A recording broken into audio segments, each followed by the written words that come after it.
flash d'information. Emmanuel Kofi. Bonsoir à tous et à toutes. Ce vendredi 25 mars 2022, de 20h à l'aube, le Centre évangélique des miracles organise une veillée de prière, de délivrance et de restauration sous le thème L'huile de Dieu sera sur ta tête et l'ennemi ne te surprendra pas.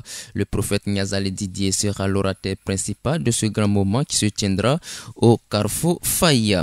Dieu cherche de vrais adorateurs, c'est le thème de cette grande veillée de louange et d'adoration que prépare le ministère Fleuve d'Abondance et de Grâce le vendredi 8 avril 2022 de 21h à l'aube dénommée Atmosphère prophétique. Cette rencontre spirituelle se tiendra à la Riviera au terrain de la cité universitaire. La prophétesse Miracle sera l'oratrice principale.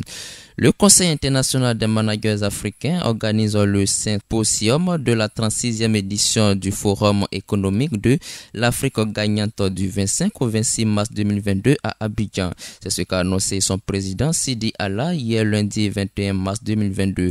Le Conseil international des managers africains est un cadre de réflexion et de partenariat pour participer à l'édification d'une Afrique forte et gagnante.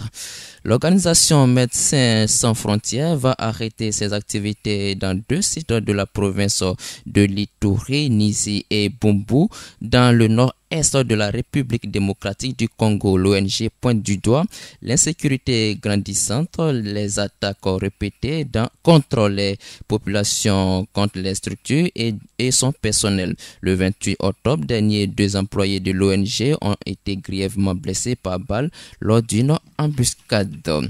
Au Nigeria, au moins 16 villageois ont été tués dimanche 20 mars 2022 lors d'une attaque par des hommes armés dans le nord-ouest du pays. Au sévissent plusieurs groupes criminels selon le porte-parole de la police locale.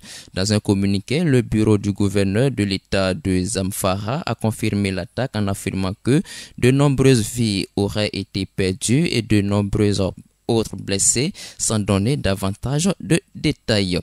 En Suède, 2 femmes employées d'un lycée de Malmö ont été tuées dans une attaque à l'arme blanche par un élève de 18 ans. C'était ce lundi 21 mars 2022 selon la police suédoise. Le jeune homme a été par la suite interpellé par la police sans aucune difficulté. Et enfin, un mot de sport pour refermer ce flash info. L'international ivoirien Franck Kessié, en fin de contrat avec l'AC Milan, en juin prochain a passé sa visite médicale récemment à Lugano en Suisse. Selon le spécialiste italien du mercato Gianluca Di Marzio, le milieu de terrain ivoirien de 25 ans touchera un salaire annuel de 7 millions d'euros pour un contrat de 4 ans avec le FC Barcelone.